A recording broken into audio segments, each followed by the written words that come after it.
What is going on, Chris? We're really pumped to have you on our podcast. It's all about social wealth, and we're really excited to dive into your background. You have a pretty unique story um, and path that you've created for yourself and your family. So, really appreciate you jumping on, man. Thank you, man. I appreciate you having me.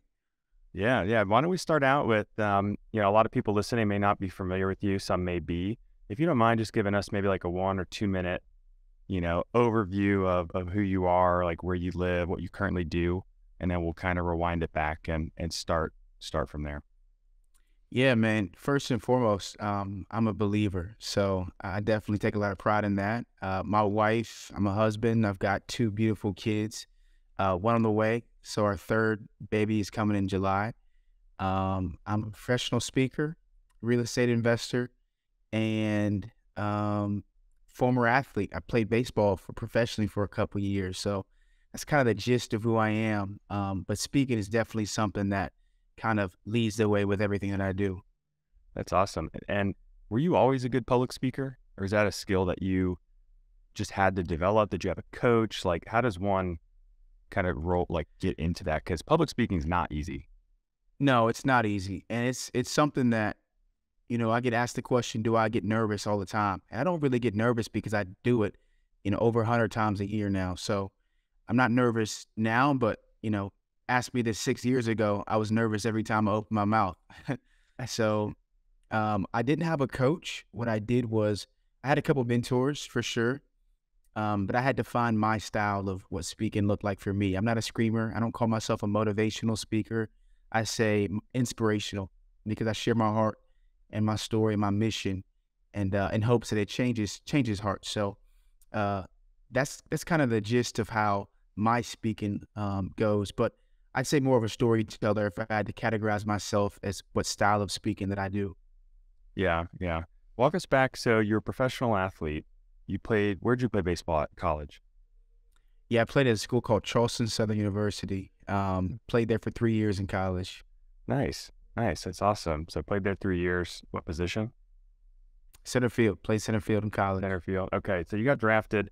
Um, how many years did you play in the minor league system? I played about 2 years in the minors, maybe two and a half. But yeah, it was a short stint, man. It was pretty quick, but I had fun. Had fun doing it. Longer than me Yeah. and Michael. Yeah, as Ellie and I just got through college, and I guess that was it, for better or for worse. But no, it's admirable, man. I mean, it's playing in the minors is tough. If you guys aren't aware, it's a tough system to stick it out in. Pay's not great, especially if you don't sign for an absurd amount of money. But walk us through. So what happened after baseball? Um, like, what did you do? Like, and why did you stop playing? Yeah, well, I mean, for me to kind of tell you after baseball, I kind of have to tell you before. And so the whole reason why I started speaking is because of my story. My freshman year, there was a terrible thing that happened to me and my family where a self-proclaimed white supremacist came into my church in Charleston, South Carolina, and unfortunately took 9 lives. And his mission was to start a race war in this country. That was what he was trying to do. That was his goal. And after my mom was killed in that shooting, I did a small little speech and just said, hey, love is stronger than hate. So if we just love the way my mom would, the hate won't be anywhere close to where love is. And I shared that the next day after my mom was killed, and a bunch of different media platforms got it and shared it and took it. And the next day I woke up with like 12,000 more followers on my Twitter. The Today Show reached out to me, and so I did the Today Show. Ellen reached out to me. Didn't do the Ellen show because I was kind of overwhelmed with doing all these different things. Through the first pitch for the Yankees, Cam Newton came to my house. All these different things were happening, and I was 18 years old. And then ESPN reached out to me, and they said, hey, Chris, we want to do an ESPN E60 documentary on you and your mom and your story. Initially, I said no. My college coach convinced me to do it. He said, Chris, this would be a great way for your kids to see your mom one day. And I haven't introduced that documentary to my kids just yet because they're so young. But I think that was a great decision for me and my family, because even in college, I was basically getting awards. People would say, "Hey, Chris, you won this award for keeping your city together and uniting Charleston and for having enough courage to forgive your mother's killer. We want to give you this award. And I would accept the award. I would say a 5-minute speech, and that was that. And I remember one time I gave a short speech, and a lady said, "Chris, you got to keep doing this. I know you're playing baseball, but you got to keep doing this." And that was my sophomore year of college. And I came back my junior year, got drafted, but I was continuing to speak like I was in the off season. And so when I got released from baseball after playing 2.5 years, it was pretty simple what I wanted to do. I wanted to make an impact by speaking, and I didn't know it was a career. I just knew that that's what I wanted to do with my life, and God has blessed it for sure thus far. That's awesome. Well, I appreciate you sharing that story. I mean, walk us through just like the initial mindset you had and how to, like Elliott and I were talking earlier, like a place of such darkness and hate and something that had happened in your life. Like, what advice do you have to other people who may be going through times that probably are not as tough as the time you went through? Some may be experiencing something similar. And how did you turn that into what you did? And clearly it's really touched a lot of people then and still to this day. But do you have any just like your mindset behind everything? Absolutely. I think first and foremost, it gives me confidence to know that after you've gone through something and you see the other side of it, you know that there's a light at the end of the tunnel. And for people, when they go through trauma, something that's truly piercing to the soul, like we don't see the end of the tunnel. We don't see that light. And so for me, I listen to different people that have gone through terrible things, right? Worse than what I feel like I've gone through. And hearing them after they've gone through it and gotten through it gave me hope. And so that's kind of why I started speaking, man. I got hope from people like a guy named Inky Johnson, who's a phenomenal professional speaker. And so just hearing those things, seeing the light in the tunnel was big. Also, I think serving other people while you're hurt definitely helps you in your grieving process. And so I'm one of the people that believe, when you get knocked down, there's 3 options. You can stay down there and have your face down. You don't care. You're pretty much done for. The second option is you can stay down, but you're looking at everybody else, seeing who else is down with you. And the third option for me is getting up and saying, hey, who can I help that's going through the same pain that I've gone through by sharing these things that helped me get through it. And I went with the latter. And so if somebody is experiencing pain right now, number one, they need to know that it won't last forever. As tough as that may feel and seem, it won't last forever. Number two, use your pain to help somebody else. You will see joy in helping somebody else get through their trials and their tribulations by sharing your story and your truth. When people lose a parent to breast cancer and they run a 5K in their honor, like that's powerful. When somebody's kid has type 1 diabetes and they volunteer or they donate to a type 1 diabetes foundation, like that's powerful. So do something with your pain is the second thing that I'd share. Number three, I'm a believer in that there was something greater than us that created this world. And so in a really good book, it says that a really, really big person by the name of Jesus, right? It says that he wept. And so for me, I think that I'm not alone when I go through stuff. That's just my personal belief, man. So those 3 things I would share with people, that we're not alone, that use your pain to help somebody else, and there's a light at the end of the tunnel. Chris, I know Don't Let Moms Down is a big a part of you.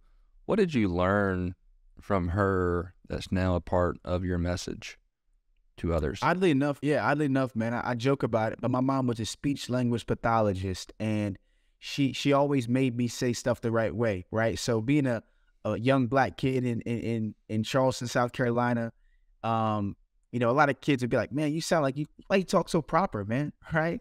And my mom wouldn't let me talk slang. She slapped me upside the back of the head and tell me, boy, you better say it the right way. So it's funny because now I speak for a living. I think that's a coincidence. So that's one thing. Number two is my mom was so kind to people. It didn't matter if she knew you or not. She was just genuinely kind. And I think that just being a good person has opened up so many doors for me that I can't even count. Even getting drafted. Like I remember just standing for the national anthem during an all-star game. And the Cub Scout that ultimately drafted me, he said, Chris, I never forgot that experience. And I know we could give you 25,000 and you sign, but we love your character, so we're giving you 100 grand to help you and your family. So just being a good person, man, is something that I learned from her as well. How tough was it with everything, the aftermath? Can you go into detail of adopting your brother and sister and through all that? Yeah, man. So I lost my mom at 18, and I always say that I was a privileged young black kid, right? And most times you don't hear, African Americans saying they're privileged, but I had my mom filling out my FAFSA, right? She was paying for my car insurance, my gas money was taken care of by her. I just had to pay for my dates. That's all I had to worry about, right? So my mom was taking care of everything for me. And so losing her was like, she was the provider and protector for my family. And there was no income, right? And I'm on a minor league salary. And so adopting my little brother and sister, being a teenager for me, 19 years old, taking care of teenagers, trying to figure it out for them, was really hard. I'm not going to pretend like I knew what I was doing. I didn't. I messed up a lot. I pretended like I was okay when I wasn't okay. And so ultimately, I made them feel like they couldn't share their pain with me. Big mistake I made for about 2 years after my mom was killed. But I led by example at all times. And I think that's where the respect lied with my brother and sister. To this day, right, they look at me and they say, man, okay, we can still have joy after experiencing the pain that we felt. We can turn this pain into our purpose and do something and smile after that pain that we felt. So I kind of lead by example with my life, and my brother and sister have definitely followed. I didn't know all the right things to say. And even to this, right now, my brother plays baseball in college and pretends like I didn't teach him, what he knows to get there. But I feel like I've done a great job thus far, and I definitely pat myself on the back a little bit because they're doing all right so far. That's awesome. Powerful. Yeah, absolutely. Appreciate you sharing all this, man. Can you walk us through, kind of shifting gears a little bit, on how the speaking engagements or public speaking became a full-time profession? I think you mentioned you've done over 100 speaker engagements in 2022. When was your first paid speaking engagement? And if you don't mind us asking, because our audience really enjoys hearing kind of like the nuts and bolts, monetary figures behind everything. How much did you get paid for that speaking engagement? And then how has that developed over time into 100 speaking engagements in a single year? Yeah, man. Michael and Elliott, I'm probably the most upfront person when it comes to money because I give so much. I don't feel like anybody would ever hear the numbers that I say and be like, oh, this guy's stingy, because I give so much, right? So I remember my first paid engagement, I believe, was in late 2016. I believe I got a $500 check from that. And it was weird because I had just lost my mom in 2015. Did the ESPN documentary. It came out in late 2015. And then 2016, people started asking me to speak. They said, hey, Chris, what's your budget to speak? I didn't have a website, didn't have a professional email, anything. I didn't have a budget. I just said, hey, whatever you guys would give me, I'll take. And so it was youth groups a lot for $500. It was travel programs for, $250. It was big church conferences for $1,000 back in 2016, 2017. I believe in 2017, I think I made $45,000 speaking in 2017 while I was playing professional baseball. 2018 was my first year making six figures. And 2019, I believe I made $154,000 from speaking. 2020, I made $340,000 from speaking and writing. 2021, I made $550,000 from speaking and writing. And this year, in 2022, I'll make $850,000 from speaking and writing. So it's progressed every single year. And for the next year, 2023, I'm projected to do like 1.2 million from what we already have on the calendar. So it's definitely been something that I didn't know was a real career and profession. And, we've gone from my speaking fees being $500 to me charging $1,500 to me charging $2,500 to now me getting engagements where some of them are $25,000. So it's definitely progressed. But I'd say right now, most of the gigs that I do is anywhere between, if it's a school, like 6,000. If it's a college, 7,500. If it's corporate, usually 10 to 15,000 is like what I do most of my engagements at. And that's kind of how the business is run now, where I have 3 employees, or excuse me, 3 of us total. But when I was first starting out, it was just me, and it was all word of mouth. To this day, it's still word of mouth, but I just knew what I wanted to do. I knew I was passionate about this message, and I just started to tell everybody I'm a speaker. That's awesome. Well, I appreciate you breaking that down. And then I know you've gotten into some real estate and some other investments. So your main source of income sounds like it's from the speaking engagements, but you're also investing a lot of that money into assets, right? That can continue to build your wealth, pay you monthly cash flow. I imagine working towards building generational wealth for your kids and your kids' kids, so on and so forth. And that's a lot of what Elliott and I have done in the world of real estate. When did you start? Like, you're the first thought, like, I should probably start investing some of this money. And how'd you get into real estate? Phenomenal question, man. So when we lost my mom back in 2015, I didn't know anything about real estate. I didn't even know anything about car insurance or health insurance. I didn't know anything about anything. I was so privileged that my mom took care of me. And so our house got foreclosed on. And I vividly remember somebody buying our house for $90,000, and they sold it, I believe, for $150,000. And they were a wholesaler, I believe, and they didn't do anything to our house. And so they basically made 60 grand off doing nothing. And instead of getting bitter and hurt, I didn't know. So I just started studying real estate. I read Rich Dad, Poor Dad. I listened to every single Bigger Pockets podcast that there was. I went to YouTube University when it came to real estate, and I just soaked it all in. And then 2018 comes around. So I get drafted in 17. The Cubs give me $100,000. Uncle Sam punches me in the mouth and takes 35 grand of that. So I got 65 grand. I finally got my mom's life insurance. I got some money that was donated to my church. So I had like $250,000 or something like that. And I bought a duplex. I bought a duplex for $175, put $25,000 into it. I was ready to need shot out for $1,000. And so I met my 1% rule, and it did phenomenal. I bought that property cash because even as a baseball player, professionally, you're only making $9,000 a year or something crazy, or maybe $12,000 in the minor leagues. And so that part was tough, but I bought that cash, and ultimately I just started buying properties every single year, to where we're at 15 now. And now I'm at $11,000 passive net cash flow to me and my family every single month, after all of our expenses, after tax, insurance, CapEx, everything. We're at $11,000 a month, and my goal in 2 years is to get that to $15,000. But that's kind of, we live our life based on the cash flow of our real estate. Make my money speaking and writing books, pay Uncle Sam, pay my employees, and then buy real estate that cash flows for my family. What does the team behind you look like and everything you do? Yeah, so I've got a PR team that basically works on, let's say a company wants to sponsor my Black History Month tour to schools.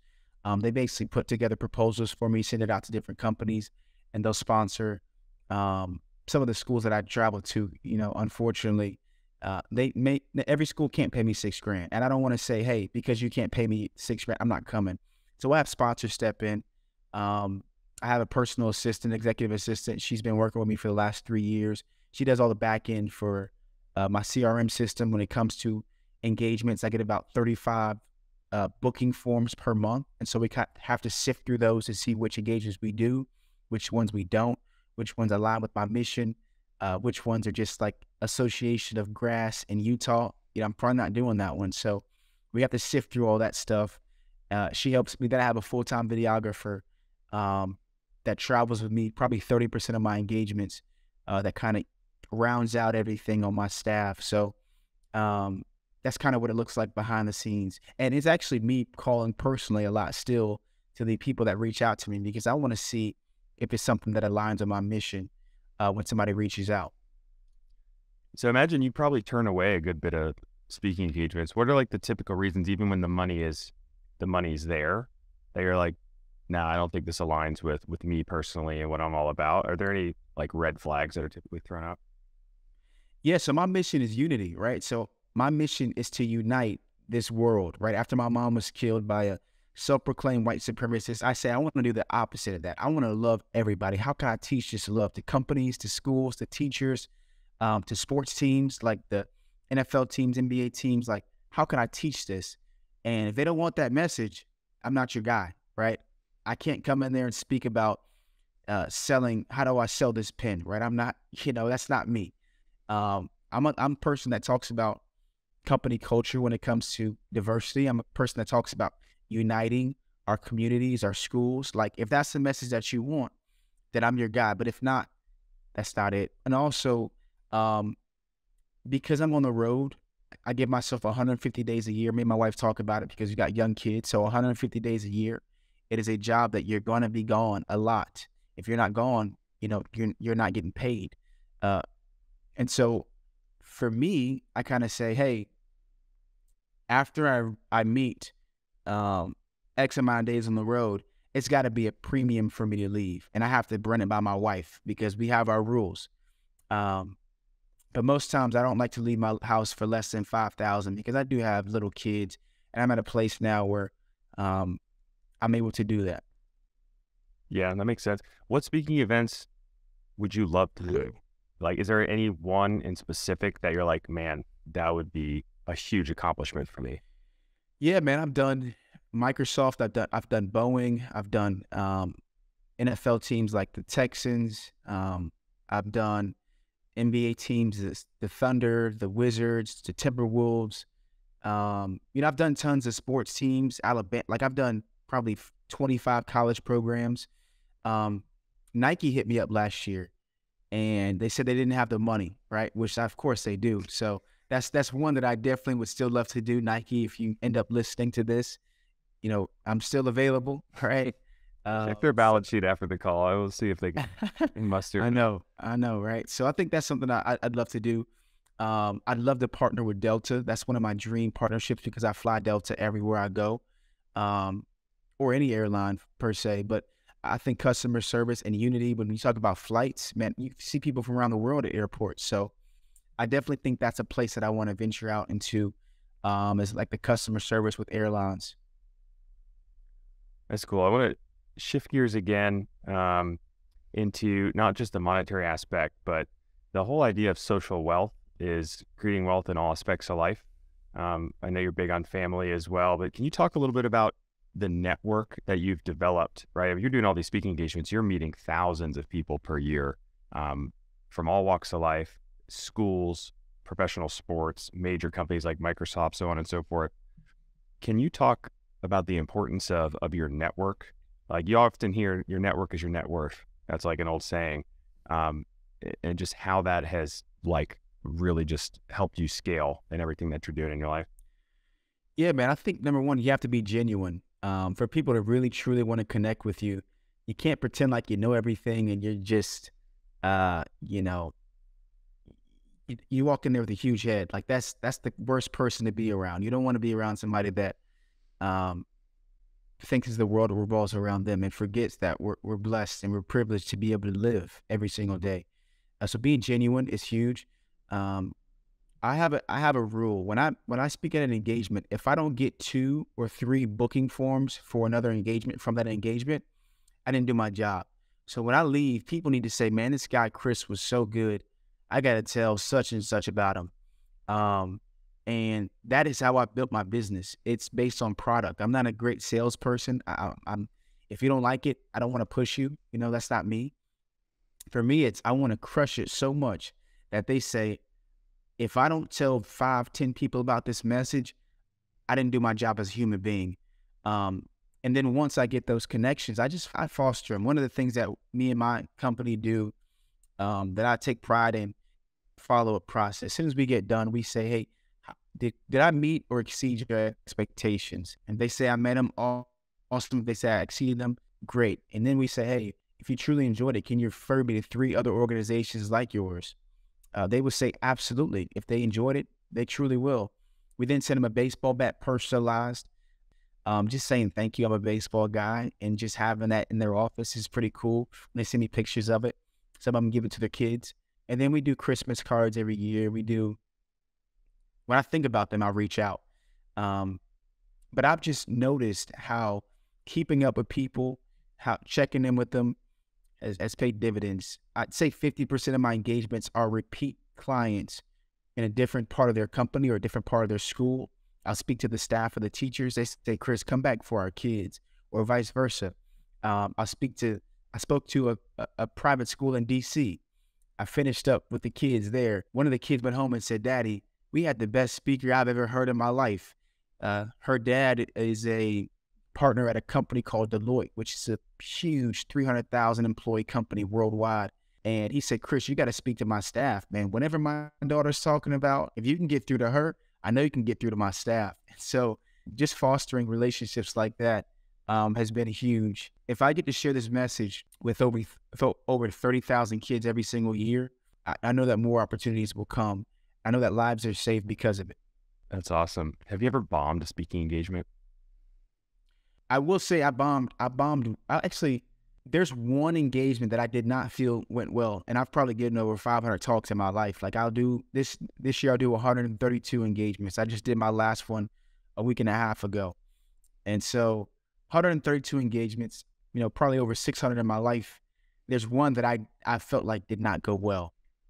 And it was because they wanted me to speak on something that wasn't me. And I took it because at the time I was kind of running from being broke and had my family trying to make sure I made enough money for them. And I should have just said no to this engagement. And so I was up there, speaking, and so I wasn't an expert in what I was speaking in, so it didn't really feel right anyway. I felt like a phony.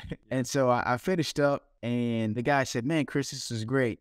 But last time I heard you, last time was much better. Basically meaning like, when you spoke about what you speak about, man, it was amazing. That's why I brought you here. I kind of gave you this stuff to share, and man, it wasn't that great. And I looked in the mirror, I went back to the drawing board like, hey, I'm not doing that ever again. I'll speak about my mission. If you want me to throw in 5 minutes of growth mindset, absolutely. If you want me to throw in 2 minutes about kindness, I'll do that. But I can't speak an hour about sales or whatever it is you want me to speak about. That's not me. Yeah. Well, if you think about it, it's no different than a lot of other types of business or entrepreneurship. It's better to go a mile deep than a mile wide. I don't, and I can't speak for you, but I'm willing to bet that if you were to take any and all speaking engagements and change topics every week just to take for the sake of taking engagements early on, you probably would not be the speaker you are today. You probably would not be making the type of money and building the network that you have made today. I totally agree. And let's put it back to real estate. When people's verticals like, hey, I own 100 units and I've got my own in-house property management company. I've got my own construction team. I've got my own, cleaners or whatever it is in-house. Like usually those verticals look pretty good, right? When you're like sourcing everything out, you have no idea who really runs the show with this company or that company. You're just hoping that they do it. You've got your fingers crossed. I think sometimes you run into trouble unless you truly trust who you're putting those tasks with. So for me, I'm like, hey, if I can go to an engagement and speak and they pay me $5,000, awesome. If I could sell, $1,000 worth of books while I'm there, that's phenomenal. If somebody in that audience says, hey, Chris, I want to be a speaker like you, can you teach me? And they sign up for my course and my one-on-one speaking coaching, that's another thing. And so I kind of just want to have a conglomerate of what I do and what I feel passionate about. And then it's easy to wake up in the morning and smile and not say, man, I feel drained because I have to do X, Y, and Z. I wake up and say, man, I get to do what I love today. You mentioned your course. For aspiring public speakers, what's the, maybe 3 things of advice that you would give to them to go from, you were in a dark place and down to nothing to who you are now? Yeah, and most people think, Chris, I don't have this crazy life-changing story, so I can't be a speaker. There are story speakers like me. And let me break this down. There's 3 types of speakers. To be a speaker, there's 3 types, right? You can be super famous, like Kylie Jenner. They're going to pay her, $250,000 to $500,000 to speak because she's Kylie Jenner. She got 100 million followers, right? So people are going to show up for that event. The second type is the professor or the doctor, whatever, right? They've got 25 years of experience. They're an expert, or they've got 17 different degrees, so they're super smart. That's the second type. The third type is a person that's like me that says, hey, I've gone through what I speak about, so let me share this with people to help them out. And I think most people could fall in that third category. Doesn't mean it has to be something that was on headlines. It could be, hey, I remember losing my money in 2008, and now as we experience more of a turn in the market, I help people make sure that they maintain or keep what they have or whatever it is. And so those are the three types of speakers. If I had to give some advice for somebody that wants to be a speaker, the first thing is you have to have a great talk. You can't say, I've got this website, Chris, I paid $10,000 for my website. I'm listed on all these bureaus, which the bureaus don't even get you engagements. They just list your name there. Like, it's not like they're bringing you anything, but most people think they do. So you've got to have a great talk. And the way that I write my talks is principle, story, application. And so what's the principle? The principle could be unity is not when we don't see color, but it's when we celebrate everybody, right? Then the story could be me talking about somebody celebrating everybody and what that looks like practically for that organization. The application is, what can you do with what I just shared with you? So principle, story, application. You do that 3 times and you should have an hour talk. Storytelling is the most important part of speaking. The second thing I would tell people, if you want to get paid, is to not say you're a public speaker. You're a professional speaker, right? Public speakers are mayors. They're the police chief. They are politicians sometimes, but they don't go to a conference and get paid, $5, $10, $15, $20,000 to speak as a public speaker. That's a professional speaker. The last thing I would share is that you do need to realize that if you really want to get on the road and make it as a speaker, it is going to be a lot of days away from your family if you truly are trying to, generate revenue the way that I'm trying to generate it. So for most people, they burn out because they don't have in mind what their days are, how many days they're going to be on the road. So definitely have that stuff in mind. If you're a mom that stays at home with their kids, crush it in virtual gigs, go for it. But you need to know it's not easy to be a speaker and not have that support system at home like I do with my superwoman of a wife that says, hey, Chris, go change the world. I got our little ones. She might have the hardest job. Oh, it's no question. It's no question. And we talk about this frequently because, there's ebbs and flows of how long I'll be gone, how long I'll be home. The month of February, I'm gone every single day except for our anniversary. But the month of December, I'm home, I think like 21 days straight. So there's ebbs and flows of it. But knowing that I could never belittle her for what she does, and she should never belittle me for what I do for our family, it's kind of what keeps us on the same team. Can you talk? Yeah, I mean, I think Elliott, his wife Kylie, and then me and my wife Jill, our visions align, right? And we're open and transparent about what we're looking to achieve as individuals, as a couple, and as a family. And I think a lot of people don't understand how important that is, right? I mean, we're very family first, very family oriented people. But if you really want to go far with what you want to do, I mean, I feel like you have to have your significant other or your family on board, because they're your number one support. And they're the reason that you're probably doing everything that you do, right, to support them. So you could probably attest to that too.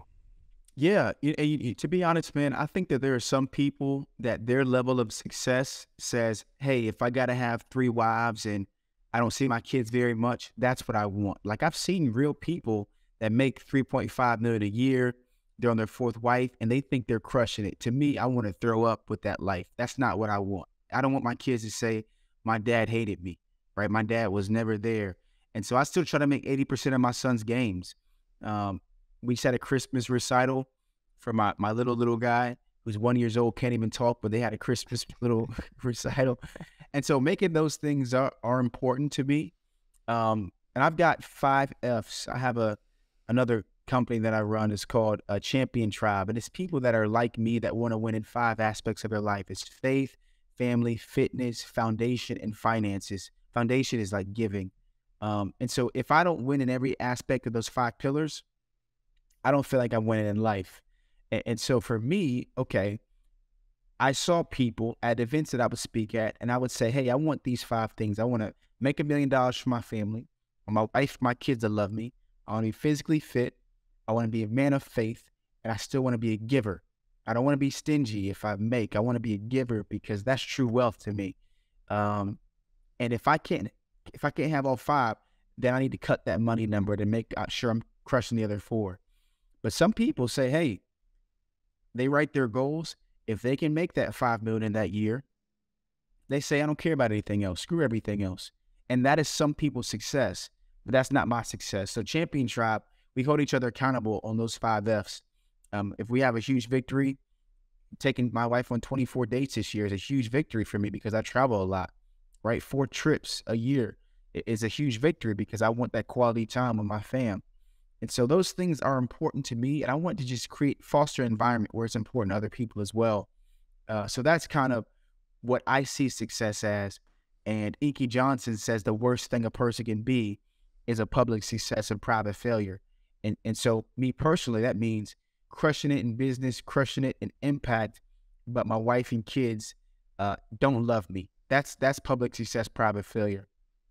To me, yeah. Oh man, that's huge. I don't want to be that person. I want to crush it in the world, but I also want to crush it in my hometown where people say, man, Chris gives back. He's a great guy. And that is what makes me feel joyful when that's why I'm not moving out of Charleston. This city took care of me, so I need to take care of this city just as well. So that's kind of what success looks like for me, but not for everybody though. I want people to realize some people say it's for their family, but it's really not. And it's not easy to turn down a $10,000 engagement when you know you've been on the road over 150 days. You got to ask your wife, hey, baby, what you think about this one? It's 20 grand, right? You got to go to her. And if she gives me the okay, I'll do it. But as a man, you got to say, hey, if she says no, you got to stand on your principles for sure. Yeah. One thing I live by is I think it's Jeff Bezos made this famous, the regret minimalization framework. And this really can be applicable to all aspects of life, but any decision that I have to make today, whether it's investments, family, job change, whatever it may be, 20 years down the road, or more importantly, like if I'm on my deathbed, am I going to regret making this decision or not making this decision? And that kind of simplifies it for me because I feel like a lot of people contemplate and get severe anxiety over even the smallest decisions every day, but especially the big ones. So having the regret minimalization framework has helped me just overcome certain life decisions. Especially that may seem scary today, but if you think about it from like the end of your life perspective, it's like, this isn't that big of a deal. Like I can make this decision today. Absolutely. And I talk about this with my wife. My wife is very analytical. She was an accountant by trade before she became a full-time. Well, actually, she manages our properties. So she manages our 15 rentals that we have. And so before, she was an accountant. So she's very detail-oriented, thinking over stuff. And for me, I'm like, hey, let's go for it. Let's do it. There's definitely some balance. There's some yin and yang. But I'm more of a person that says, if I truly want this and I feel like I'm called to do it, if something in my stomach is telling me, Chris, go for it, then I'm gonna give it a shot. And if I fail, I failed. If I succeed, then I know that whatever was in my stomach telling me to do it was right. So that's kind of the way I look at most things. She manages your properties and takes care of the kids. Her job is definitely harder than yours. That's impressive. Oh yeah. We got a team though. We got our handyman lives in one of our properties, and so she probably gets 3 calls a month maybe. So we set our stuff up. We make it nice. We make it nice when we buy stuff, so we won't have the leak and whatever because we already fixed it when we bought it. So you mentioned Inky. Take a lot of pride in it. You mentioned Inky. Who else have you learned a lot from and talk a lot to and has coached you into who you are? Yeah, a guy named John Gordon, who's a phenomenal author. Coffee bean. Yeah, him and Damon West. Damon West is a great friend of mine, actually. We've done a lot of engagements together. So John, Damon, I'd say me and Damon are kind of more on the same path of our speaking careers, working our way up from, trying to make $100,000 to, making $100,000 a month, right? So we both, or for Damon, sometimes making $100,000 a talk, So we both kind of gone up like this. John, on the other hand, he's in the big leagues. I always say I'm still in the minors. Yeah. He's in the big leagues. And so learning from him, he gave me a huge pointer that I'm so grateful for. I bought a rental property in cash because of this pointer John Gordon gave me. I was going to sign a book deal, and they were going to give me $5,000 and 10% net royalties. And I said, man, my first book, let's do it. And I was going to have somebody help me write it. He said, Chris, don't do it. You need to have leverage, right? So this first book, if you're paying somebody to write it, if you're paying somebody to help you write it, like you're going to need to make more money than that. So I said, you know what? I'm just going to do it myself. I don't need a writer. I don't need anybody. I self-published my first book. The Obama Foundation shared this first children's book. Viola Davis, different celebrities shared this book. And to date, we've sold 40,000 copies of this book. And I've bought, I think that year, I bought a rental property by itself, cash, because of the money that I made from it. And that's all because John told me to do it. Now, throughout the conversation, you keep mentioning, this business, that business. I feel like we're uncovering more and more about you and all these different things that you have going on from an entrepreneurial standpoint. And a lot of people have a big personal brand, especially on social media nowadays, but they can't seem to monetize on it in any way. How have you been able to figure out how to start a business here or branch out and stream of cash flow or income here, and here through your personal brand? Yeah, I think for me, I know what my bread and butter is. My bread and butter is speaking. And how do I get engagements? I get engagements from word of mouth. I get engagements from somebody seeing a video that I've shared, and then they reach out to me. So I know most of my content is going to be around speaking. I'm very passionate about real estate because it's changed my life. And I know ultimately, I'm not going to be on the road 150 days a year. My son's playing travel ball, right? I'm not going to do that. I'm going to be watching his games, and I won't be one of those dads yelling at the umpire, but I will be that dad teaching him how to swing it, right? And so I know that YouTube and real estate, that stuff is just what I'm passionate about. My videographer is going to have to pump content out for my speaking. You're going to have to pump content out for my real estate because I'm passionate about it. Books are just another avenue when it comes to a speaker. There's two types of speakers, if you ask me. There's an author that speaks because books don't really get paid a ton unless he sells 1 million copies, that he speaks. Then there's a speaker that writes. Like me, I'm a speaker first that writes because it's another lane for revenue. So my books will gross $100,000 in a year because of me speaking and me having a table and that kind of stuff. And that's just another avenue. Now, because I have my books, I had to create a company for that called Love Your Neighbor brand, which is my books and merchandise. Sometimes companies will say, hey, Chris, can we get 300 t-shirts that say love your neighbor because we want for our staff. We love your message. Absolutely, let's do it. So we've got speaking, that's my bread and butter. We've got books. We've got my real estate.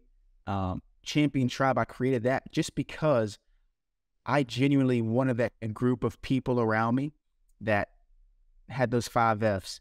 And my business partner, he works for Boeing and he crushes it. He's like the youngest senior manager at Boeing in the whole company. And he's like on it, wakes up at 5 a.m. to run every single morning. He runs like 20 miles a week. One of those kinds of guys. You know what I'm talking about? Like he's on it.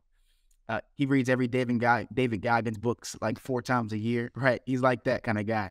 Yeah. And huge goal setter. Me and him together, we created this. Got like 35 people in our group. We just created a couple months ago. And I created that because I wanted that for me. Not just because I wanted to create another company. I wanted that for me. I wanted to be crushing it in fitness like he is. And he wanted to crush it in other aspects like faith and finance like I am. And family. So that's why I created that. And the coaching, people would ask me all the time, how do you start speaking? How do you write a talk? Even huge CEOs like of banks, of companies, they get nervous when they speak or they can't write a speech and it's always off the top and it's so boring and people go to sleep. And so they asked me to help them out when it comes to writing their speeches and stuff. And so I just said, yeah, I love the art of speaking. So I created that because I kept getting on a bunch of Zoom calls or podcasts and my wife said, hey, are you getting paid for that? And I would say, no, I'm just helping somebody out.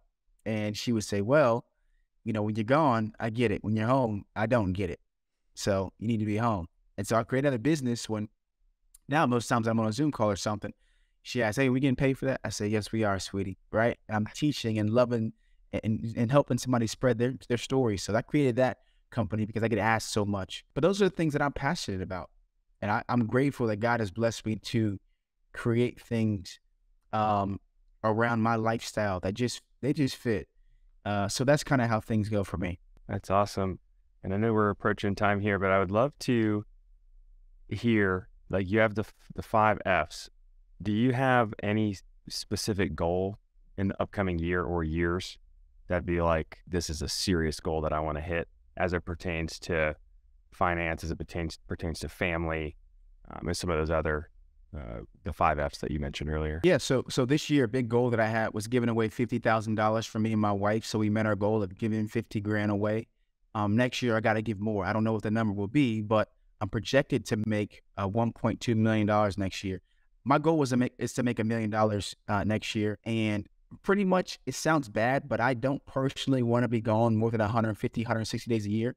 So I probably won't go from $1 million to having a goal of $2 million in 2 years. No, I'll be on the road a lot more if I do that. So I'm pretty much set with that. In 2 years, I want to have 15,000 net cash flow for my real estate. I'd say for my family, I want to go on 4 trips every single year. So that's something I want to continue to do.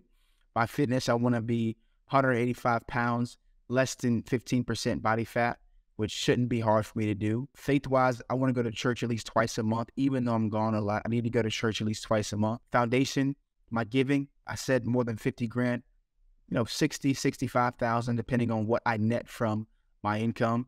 Other than that, man, I think those are my goals right there. Those 5 F's. It's always a line like that. So I don't want to be in a space where you set a goal, you reach it, and you're like, man, what's next? Like, I'm not fulfilled because I had this goal and I reached it. Now I feel like I don't have anything to do with my life. I'm more so, if I reach a goal, how do I sustain it but be at peace?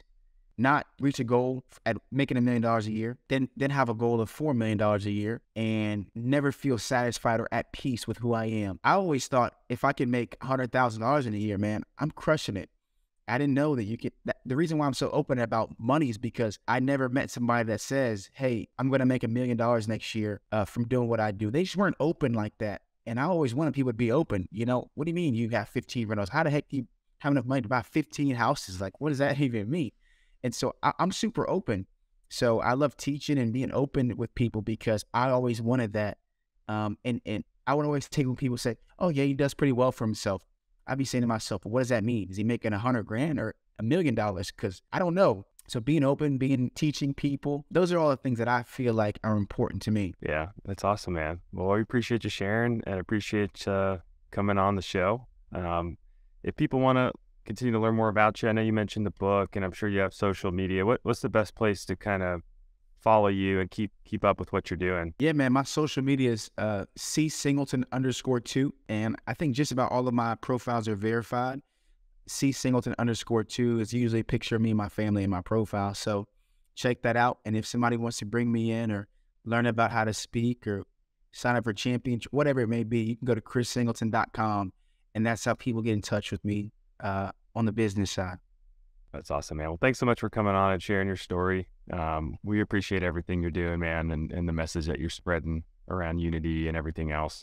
So keep crushing it. Hopefully we'll have you on maybe next year, the following, and I can't wait to see. I bet you'll probably like 10x what your goals are.